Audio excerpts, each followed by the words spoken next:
20 ans pour rentrer chez lui. 10 à combattre dans une guerre à laquelle il ne voulait même pas participer et 10 autres simplement pour réussir à naviguer jusqu'à sa propre porte. C'est la plus vieille histoire que je connaisse. Enfin, la plus vieille en Occident. À l'Est, Gilgamesh était déjà parti avant lui, mais je ne touche aucun droit d'auteur sur celle-là, alors ne nous attardons pas. Au fait, moi, je suis la muse. Chanter ces histoires, c'est littéralement mon métier. J'étais là pour tout voir, et j'ai des opinions. Ce week-end, Christopher Nolan porte cette histoire sur les plus grands écrans jamais construits, avec un casting qui donne l'impression que quelqu'un a dévalisé toutes les cérémonies de récompense en même temps. Matt Damon, Tom Holland, Zendaya, Anna Hathaway, Robert Pattinson. Rien que ça. Mais entrez dans la salle sans savoir qui sont ces personnages, et la moitié du film vous passera au-dessus de la tête avant de prendre le large.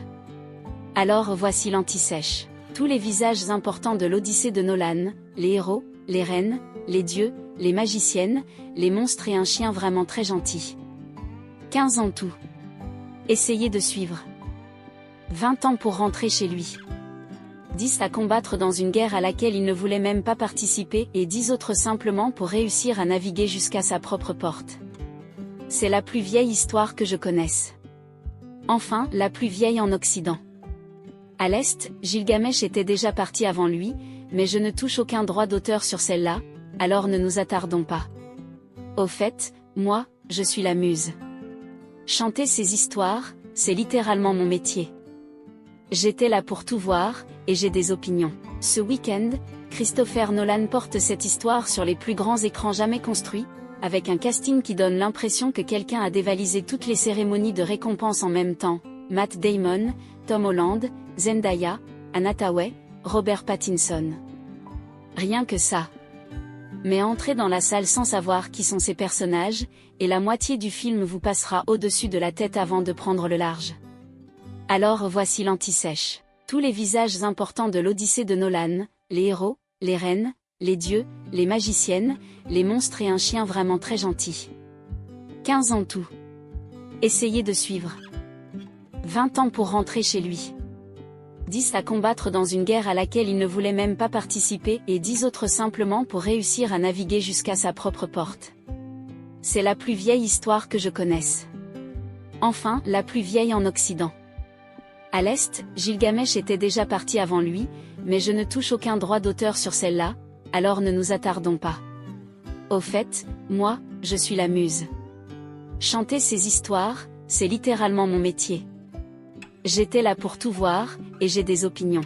Ce week-end, Christopher Nolan porte cette histoire sur les plus grands écrans jamais construits, avec un casting qui donne l'impression que quelqu'un a dévalisé toutes les cérémonies de récompense en même temps. Matt Damon, Tom Holland, Zendaya, Anna Hathaway, Robert Pattinson.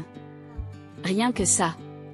Mais entrez dans la salle sans savoir qui sont ces personnages, et la moitié du film vous passera au-dessus de la tête avant de prendre le large. Alors voici l'anti-sèche. Tous les visages importants de l'Odyssée de Nolan, les héros, les reines, les dieux, les magiciennes, les monstres et un chien vraiment très gentil. 15 en tout. Essayez de suivre. Tom Holland incarne Télémaque, le fils qui n'a jamais connu son père. Ulysse est parti à la guerre alors que le garçon était pratiquement nouveau-né, et Télémaque a grandi dans une maison remplie d'hommes adultes allongés à ne rien faire, attendant de voler le trône de son père et le traitant comme un meuble.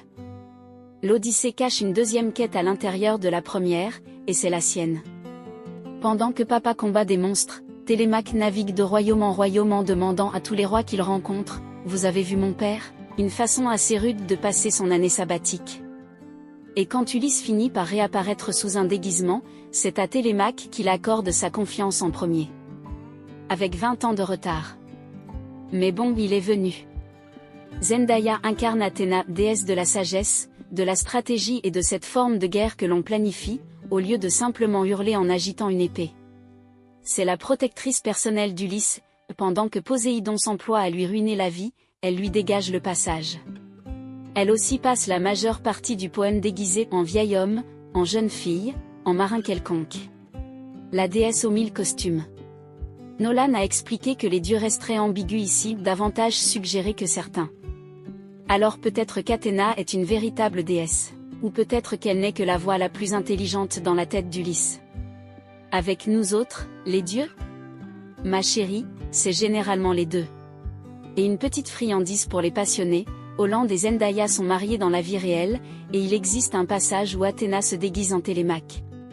Méditez-le dessus.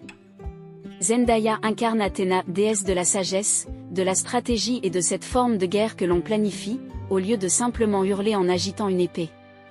C'est la protectrice personnelle d'Ulysse, pendant que Poséidon s'emploie à lui ruiner la vie, elle lui dégage le passage. Elle aussi passe la majeure partie du poème déguisée en vieil homme, en jeune fille, en marin quelconque. La déesse aux 1000 costumes. Nolan a expliqué que les dieux resteraient ambigus ici, davantage suggérés que certains. Alors peut-être qu'Athéna est une véritable déesse, ou peut-être qu'elle n'est que la voix la plus intelligente dans la tête d'Ulysse. Avec nous autres, les dieux? Ma chérie, c'est généralement les deux. Et une petite friandise pour les passionnés, Holland et Zendaya sont mariés dans la vie réelle, et il existe un passage où Athéna se déguise en Télémaque. Méditez-le dessus. Jon Bernthal incarne Ménéla, roi de Sparte, et l'homme dont le mariage a fait exploser toute la guerre. Sa femme Hélène s'est enfuie avec un prince troyen, et voilà 10 années de carnage. À l'époque de l'Odyssée, il est déjà rentré chez lui. Il accueille le jeune Télémaque, le nourrit, lui raconte ses histoires de guerre et finit par lui livrer tout ce qu'il sait sur le père disparu du garçon. Il est la charnière entre la guerre qui s'est terminée et le voyage qui continue encore. Un roi qui est rentré chez lui entier et qui sait exactement ce que cela lui a coûté.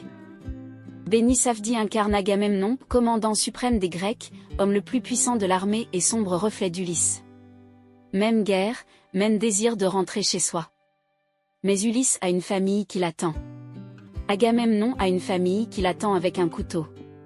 Il a sacrifié sa propre fille pour obtenir un peu de vent favorable, et sa femme a soigneusement gardé ça pour plus tard. Il est rentré en héros, elle l'a tué dans son bain. Ulysse rencontre son fantôme dans le monde des morts.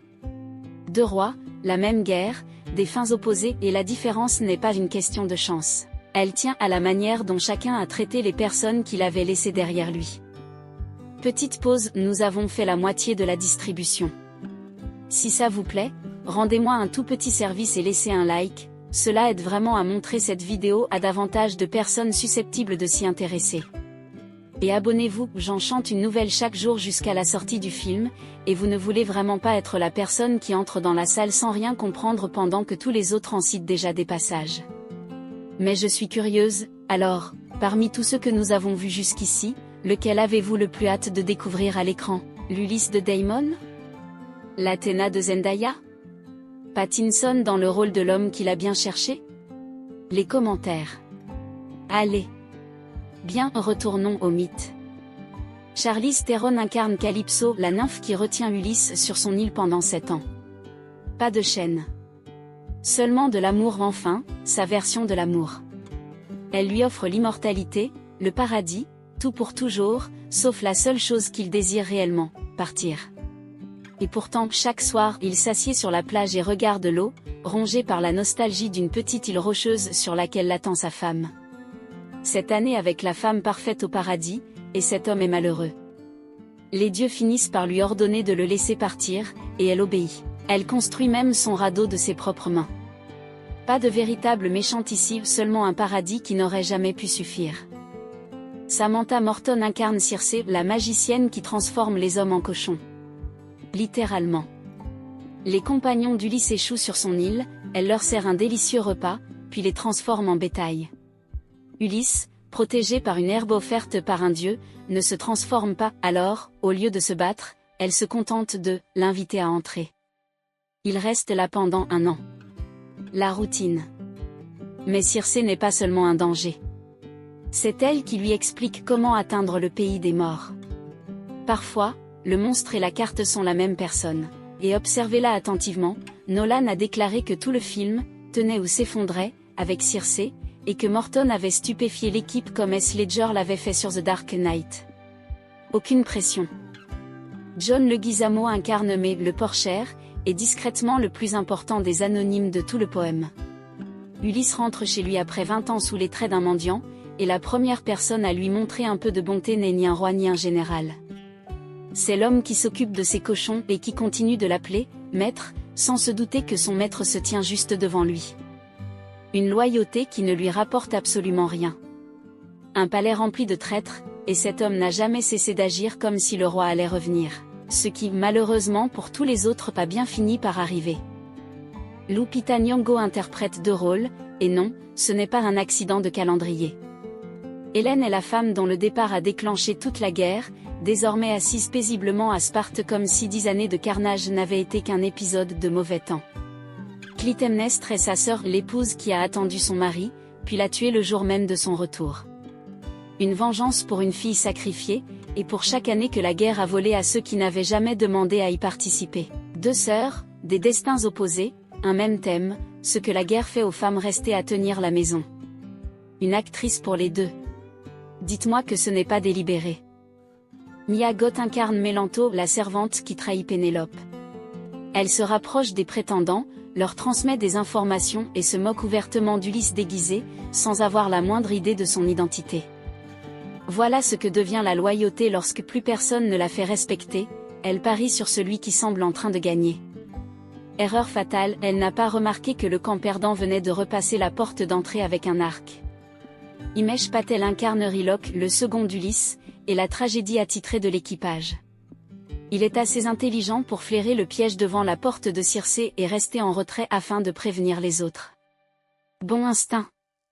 Puis c'est lui qui convainc l'équipage affamé de faire griller le bétail sacré du dieu soleil, l'unique chose qu'on leur avait expressément interdit de faire, et provoque la mort de tout l'équipage. Dans le vrai une minute, catastrophique la suivante. Honnêtement, donnez-moi plutôt quelqu'un qui a toujours tort de façon prévisible que quelqu'un qui décide tout à pile ou face. Puis il y a Polyphème le Cyclope, fils de Poséidon, et la raison pour laquelle tout ce voyage déraille. Il enferme Ulysse et ses hommes dans une grotte et commence à les manger deux par deux. Ulysse lui dit donc qu'il s'appelle « Personne », l'aveugle avec un pieu incandescent, lorsque les autres cyclopes accourent en demandant qui lui a fait ça, Polyphème hurle « Personne ». Alors ils repartent. Un travail véritablement remarquable. Puis ils gâchent tout. Une fois en sécurité au large, Ulysse ne peut pas s'empêcher de crier son véritable nom en direction de l'île, vous comprenez, pour que le mérite lui revienne. Polyphème prie papa Poséidon, et Poséidon l'écoute. Un accès d'ego. 10 années sur l'océan. Je vous avais dit qu'on y reviendrait. Et Argos. Argos est un chien. Aucun acteur, simplement un très gentil chien. Quand Ulysse est parti pour Troie, Argos était un chiot. 20 ans plus tard, lorsque son maître rentre enfin chez lui sous un déguisement, Argos est très vieux, rongé par les puces, abandonné près du portail et à peine capable de lever la tête. Mais il sait. La seule âme de tout Ithaque à reconnaître Ulysse sans indice ni signe uniquement grâce à son odeur portée par le vent. Il remue la queue. Puis il meurt. Et Ulysse, toujours sous couverture, ne peut même pas s'agenouiller pour le caresser. Il passe devant son propre chien et essuie une larme là où personne ne peut la voir. Oui. Je ne plaisante pas sur celui-là. C'est parfait. Nolan aurait donné un véritable poids à cette petite scène et il a eu raison. Ils sont 15. Un héros qui rentre chez lui en boitant, une reine qui tient un siège depuis l'intérieur de sa propre maison, un fils lancé dans un jeu de piste à la recherche de son père, une déesse qui limite les dégâts, un monstre et un chien qui a attendu 20 ans et mieux joué que tout le monde. L'Odyssée de Nolan arrive dans les salles le 17 juillet. Maintenant, vous savez qui est qui, allez la voir comme si vous aviez fait vos devoirs. Et avant de disparaître, si cette vidéo a rendu l'attente plus agréable, laissez un like, cela aide plus que vous ne l'imaginez. Abonnez-vous, parce qu'un nouveau mythe arrive ici chaque jour jusqu'à la sortie du film. Et dites-moi, parmi ces 15 personnages, pour lequel achetez-vous réellement votre billet? Ou qui ai-je oublié? Voilà le casting. Les dieux oublient ces noms. Pas moi. Chanté par la muse. Coulé dans le bronze.